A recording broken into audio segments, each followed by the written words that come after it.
Hi, it's Anne. Thanks for stopping by. We're going to be making a little storage container today, and I'm going to be using my scrap bin. This particular bin, you probably have some just like it. They're very easily gotten from the dollar store or whatever sort of deep discount retailer you have access to. They're great. They're obviously inexpensive. I needed a few more of these this week, but I didn't want to go buy more plastic. I just thought, oh gosh, Anne, don't you have a little bit of a different alternative than just buying more plastic? So I decided I was going to use some of the cracker boxes that I had on hand, and I'm just going to create some of my own. I needed, the impetus for this was I needed, there's another plastic bin. I wanted something a little bit shorter to put, let me make sure you can see this, to put some of these envelopes in. These are, I made these on camera quite a long time ago. These are little storage packets that I made out of vellum for different fussy cut things, and they've been so handy. When I first made them, my intention was just to leave them blank for different categories because I could easily see inside, but as I created more, I wanted to be able to see, so I just wrote the category. So I've got animals and, beach things, there's birds. This has been super, super handy as I've been embellishing things. I cut a little something out of a magazine and I go, oh, that's an owl. I'll put it in my, in my little owl pack, which is different from my bird pack, but I keep them alphabetized here, and they're super handy. But I wanted something a little bit shorter because it's going to fit on my shelf better. So let's just get this project started out of this Ritz box. I had a couple of different cracker boxes, but I think I'm going to use Ritz because it's going this. If I use this side as the bottom, it's gonna give me a little more depth. So the scrap bin is handy, and we're going to be talking more about that in a moment. I'm just going to open this, slide my finger there. As I'm doing my decoupage, if you will allow me, I am going to do a little bit of explaining about a real breakthrough I had recently. Let me just flatten it down here. A real breakthrough that I had recently in how to tidy my desk, because I'd been complaining for weeks about how messy my desktop was. I just had stacks and piles of things everywhere.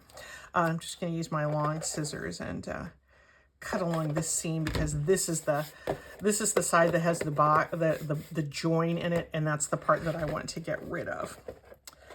There we go. Focus here just a little bit.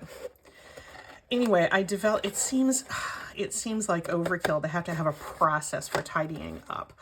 But I just have been very excited about this, and I've sort of been training my thinking and my approach in a way that has been super helpful. And my desk has been really so much easier to work in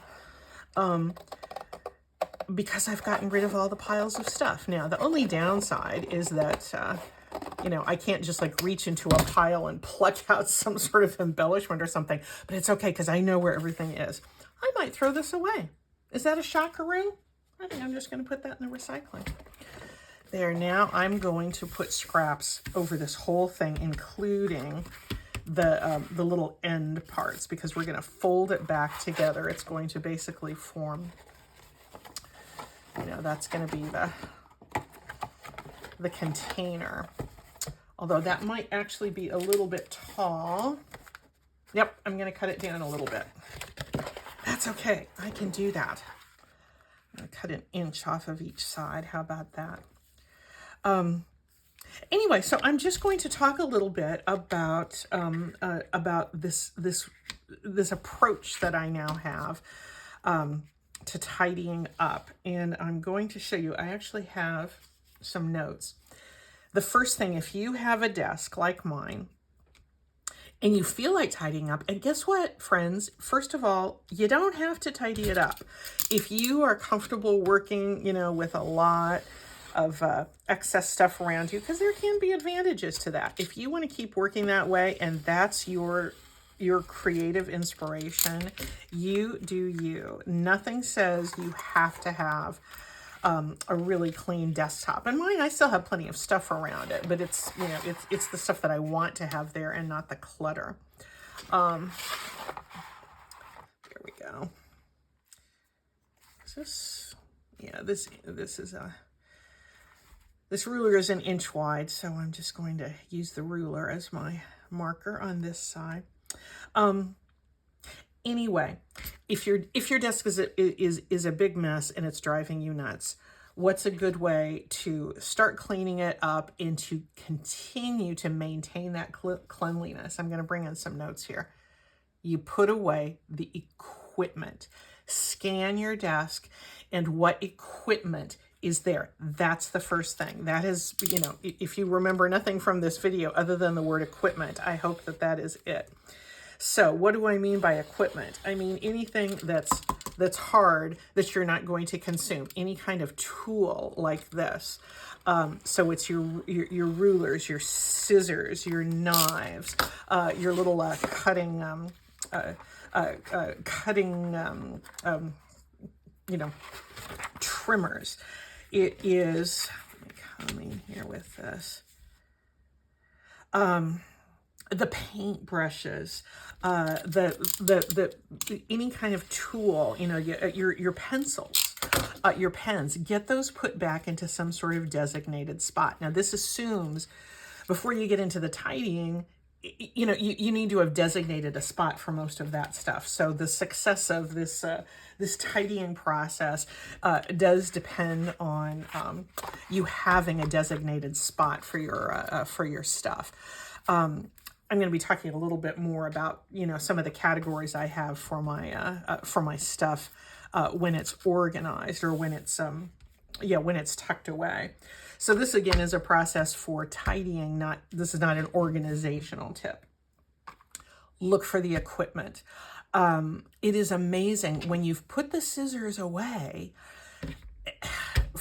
I know for me, if I'm tidying, if I have a whole stack of paper and I find something partially done, and I think, oh, I could finish that really quick, and I get up my scissors, and then before I know it, I'm crafting again instead of tidying. You put the tools away. I'm going to do it right now. I'm going to hang it right here on the wall. Then you're not, you know, you're not tempted. You're not just automatically sucked into the creation part of your your mindset, because we all love the creating part, right? I'm just going to go into my scrap bin and start gluing now. I'm just going to be covering this, and I'm going to use scraps that are big enough. Wherever there's a fold, I want to make certain that I don't have a fold close to the edge of my paper. I want to give it a really nice bridge, because when it folds, it's going to put more stress on that paper, and I don't want stuff to get flapped up. You know, if it does, I can always come in with some art glitter glue and glue it down. But anyway, back to the tidying, because I'm just going to be collaging now. Nothing unusual about this process. Putting away the equipment first. For one thing, our equipment generally is the bigger stuff. So if it's out of the way, that's you know, that gives you some more of a feeling of tidiness. But for me, it's the removal of the temptation. You know, this card, this would fall into the equipment category. Yeah, I'm just going to kind of keep coming up here. Anyway, so you get the equipment put away, and you are off to a really, really great start. Well, pull out more of my equipment. I'm in mid-project now, so I'm glad these are close at hand. This is a nice long scrap. The next thing, after you've done your equipment, you put away your supplies. You look and what is, there's lots of things on our desk, but identify what is a supply. What I categorize as supplies are things that are consumable. It's your glue, it's your ribbon, it's thread, it's washi tape, it's embellishments. If you had little brads or things like that sitting around, if you consider them to be supplies, things that you're going to consume in the creation of an art project, then put those away next. Now this again assumes that you do have a place for all of these things. So that's part of your organization that you're going to do before you tidy. It's really interesting when we start looking at all the stuff sitting around on our desk. If we can automatically start to identify them as supplies, in some way it gives you a little bit of a distance from it, and it makes you want to put it in with its other supplies instead of using it at that very moment. At least it's that way for me. I don't know if it's that way for you. This process may not work for you, but there was some interest in that's gonna be a little bit close to that that join. So how about I put a little bit of color in it? I'll use this little bit of calendar page here. Anyway, once you start thinking of the things on your desk as a supply, it somehow just becomes easier to put it away. It does for me. One thing that I started categorizing as a supply was if I had a full book page sitting around that I had intended to use for something, but then I didn't. If I've torn it, it becomes a scrap. But if it's not torn, if it's whole, I tend to put it. I'm gonna go like that, so I have a good bridge over those folds. If it's a full book page, like if I have a full page in a stack, from a dictionary, I'll go back to the dictionary and I'll pop it back inside the top of that dictionary. It's saving it for a future purpose in a way that doesn't clutter things up. So think of those larger, if you have an almost full piece of scrapbook paper, or those little 6x6 sheets or something like that. Instead of putting that in with your scraps, if it hasn't been torn into yet, I think it still qualifies as a supply. What comes next? You look for partially completed projects. And in my tidying of my terribly, terribly cluttered desk the other day, I found this was my largest category. I found the tag base that I had just created, but not put anything down on it. I had the a cover that I had not stitched anything into yet. I had a tag that I hadn't put any backing on yet. I'm going to tear that off a little bit there. There were so many partially. Oh my gosh, Anne! I covered right over that piece. Do you ever do that? I got that color, that patterned paper, mixed up with the Ritz cracker background. There we go. That's better. It's because I'm doing several things at once, but that's okay. I think you understand the dangers of collage. There we go.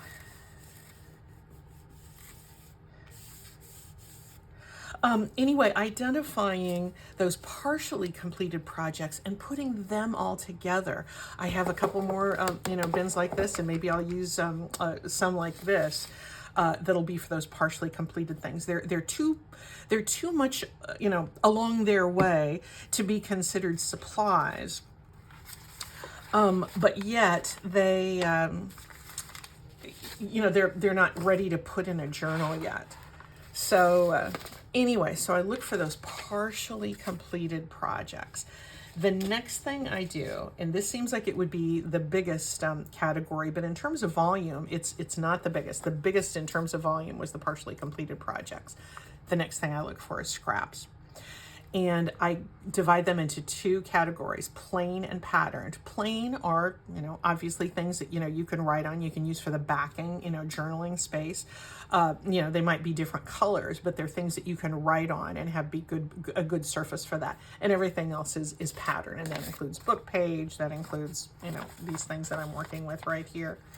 And I have just two bins like this, plain and patterned. And if either one of those starts to overflow, I know it's time to use it. But it's very easy when I look at a pile of scraps, which has been freed of all of the other supplies and partially completed projects on the desk, and the scraps are there pretty much by themselves. It's really easy to divide things out. And when I'm thinking of them, frankly, as scraps, it's a little bit easier to throw the smaller things away. Again, that's, provided, that we want to throw those things away. If you feel like keeping this, good on you, that's totally up to you. But for me, it becomes easier to let go of the very small things when I'm seeing them as disconnected from the partially completed projects. I'm not picking up, the little pieces and going, oh, I could put this on, this tag that's half done over here. No, that tag is in its partially completed pile.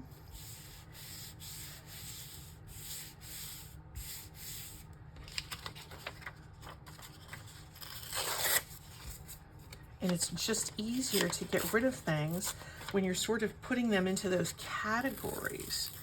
At least it is for me. And then what is left when all that is done? Well, it's your completed items. And how satisfying is it to, with a little bit that's left on your desk, go, oh, I forgot, this was a little pocket I finished that was buried under a lot of other things. I will put that away with the other completed items. And it just becomes, it just becomes a really doable sort of process. Realize I'm kind of all over the place here.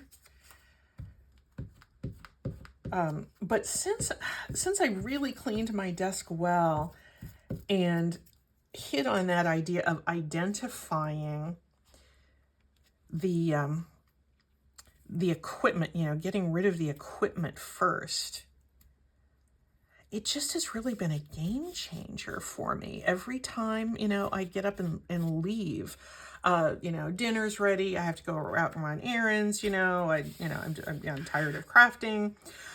Every time I get up and go, I tend to just do a quick scan and I put away the equipment, even if I'm coming back to work on the same project, I put away the equipment because it takes 2 seconds to throw my scissors into the drawer. And then if I come back and I want to clean up everything else, I'm not tempted by those scissors laying there. There we go. And it's easier to clean up everything else. So that's my little process here, is equipment. I'll put these. I'm going to get back to this collage in just a moment, but I just wanted to show you equipment. Put that away first. Then your supplies. Then your partially completed projects. Then your scraps. And then what emerges is your completed items. Isn't that handy? It really is. All right, that was fun. I'm going to finish doing this coverage here, and I'm going to let the glue dry nice, and then I'll come back and we'll get cutting and completing the box. Okay, that's complete. I don't have to worry about collaging on these middle flaps because they're going to be mostly covered up. So I'm going to turn it over and we're going to trim things up. I will point out, I noticed on the inside of this cracker box that I had a couple of grease stains, and then I remembered, oh yeah, this was from some crackers we took camping, and when we got back, you know, I'd put some, you know, little wrap packages of cheese tucked in there, and so some of that cheese had shared its fatty goodness with the inside of this box, but I just put a little coat of Mod Podge over it, and it dried very quickly, so that's going to seal it. Everything is going to be protected there.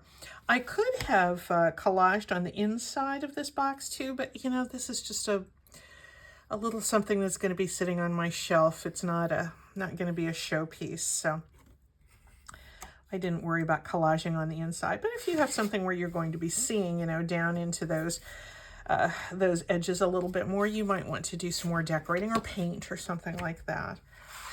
I'm just going to use my X-Acto knife, and I'm going to trim that excess collage paper away wherever I can see it. Here, using my X-Acto knife. Yeah, I hope you will try that that tidying tip. I'm getting into my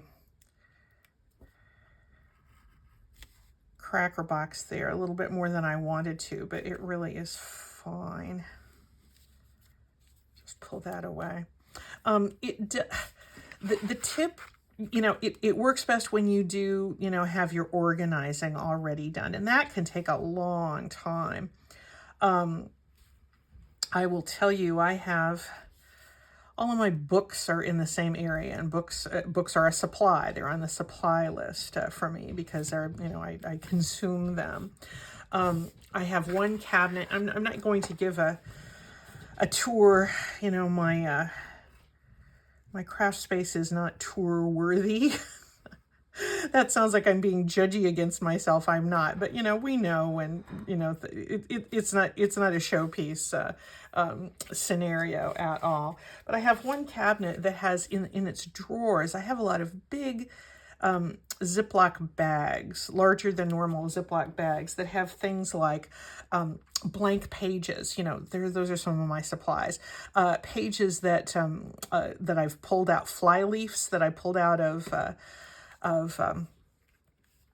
old books that are nice quality paper, but they're blank or blankish, and I can use them to back tags. I like having all of those blank pages together. I have a bag of a box of vintage magazines. I like to keep all of those together. I have a box of old ephemera, true ephemera, you know, like old, you know, no old tickets and, you know, things that I've run across at estate sales. I just keep all of that old true ephemera stuff together. I have a bag of postcards. I keep all of those together as supplies. On a shelf that I have this way, I have, let me look over here. I have a bin of small office supplies. That's where I throw in my, like the little Rolodex cards and the little stamps and the little page tabs and things like that that are true office supplies, but on the small, you know, staples and things like that. I have a bin of playing cards and puzzles. I have a bin of greeting cards. I have some of my art supplies there. So anyway, pull out a couple of clamps here for gluing this in place.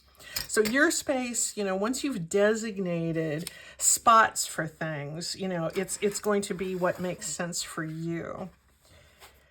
But if you tidy regularly, you can put those things in their spaces and you're going to be in very good shape. I'm just refolding this cracker box here. This is going to be on the inside, and I'm just going to glue these ends together. Now this one I broke my own rule, and I got a little scrap of my collage paper too close to the fold, so of course it's popping up. That's a little bit of a magazine page, so it's a little bit slicker. And it'll pop up again probably even after this is all pulled together, but that's okay. I can go in and do my repairs easily.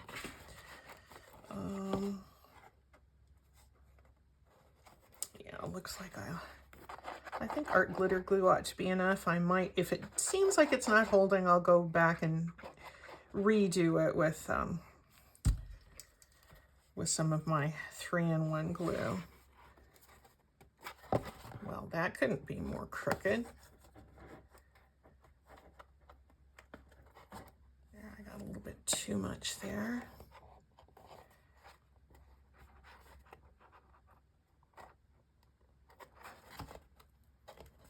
There we go. I'm going to put a little clamp there to hold that in place. Let's do the other side, and then we're going to put a label on the end, because we want things to be clearly identifiable from the outside. That's part of having an organizational system, isn't it?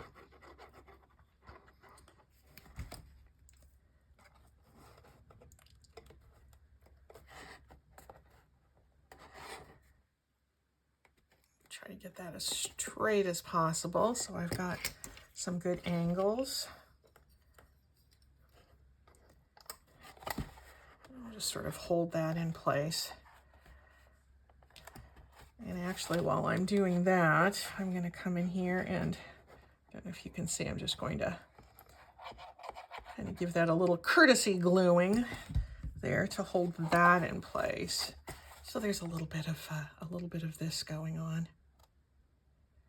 Fortunately, the art glitter glue dries pretty quickly, and it's a surprisingly strong glue.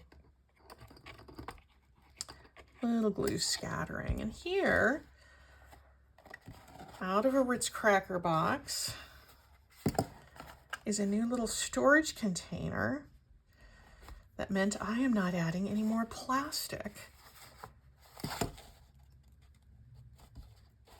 to my craft room.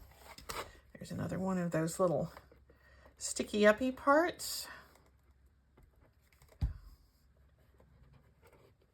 that I could have taken care of if I'd been a little more careful with my collage placement. But anyway, there we go. This is, I mean, you can make this themed. You can, you know, really have fun if you have digitals.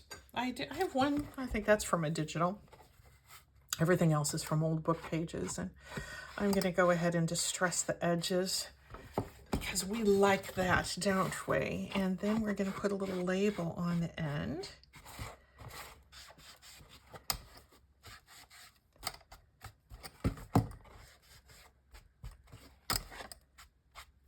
There we go. Just a little bit down here. Make it look like it's been around the block a time or two. There we are. Now, what are we going to use for a label? Well, this will surprise you not at all. We're going to use a junk mail envelope. And I'm going to come in with my brush and a little bit of distress ink. And I'm going to come around the edges here, because we want that to have a nice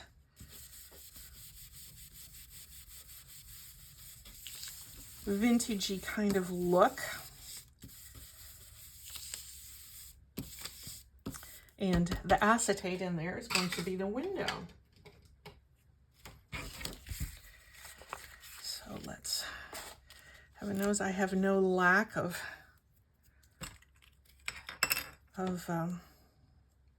junk mail. I also have no lack of little bits of gluey paper sticking around. you're used to seeing me with that big yellow craft knife, but I had the X-Acto knife out today for that slightly more fussy trimming around the edges of the cracker box. I don't save all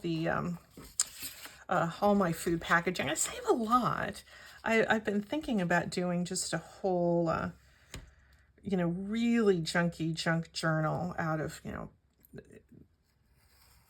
just, you know, using lots of food packaging for that, you know, really stiff pages. I'm not certain if that's going to work for me, but I'm going to play with it a little bit. So you may be seeing that. I admire that back in my little tool caddy. So now I've got just that little window, and I might as well ink around this edge just a little bit.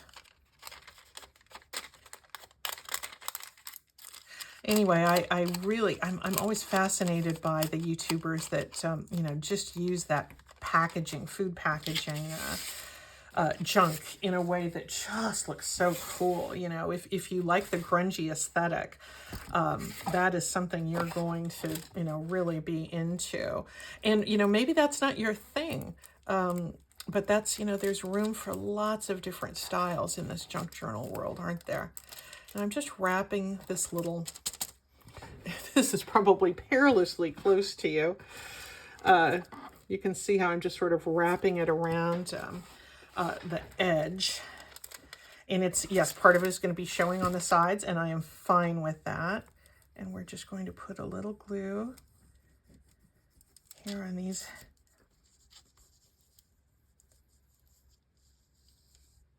ends.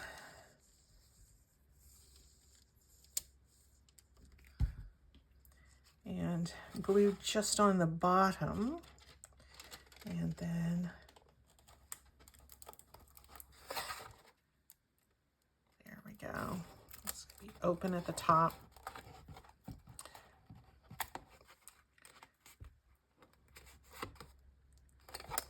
There, that's going to be fine. And I wrote just on a little scrap of paper, small cutouts. I like the fact it's scrappy. Is that going to show?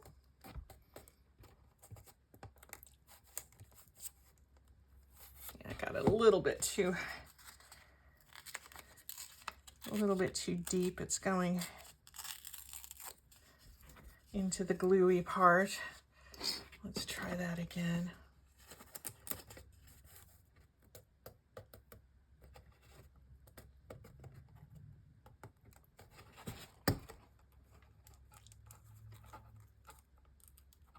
There we go. There's our little small cutouts.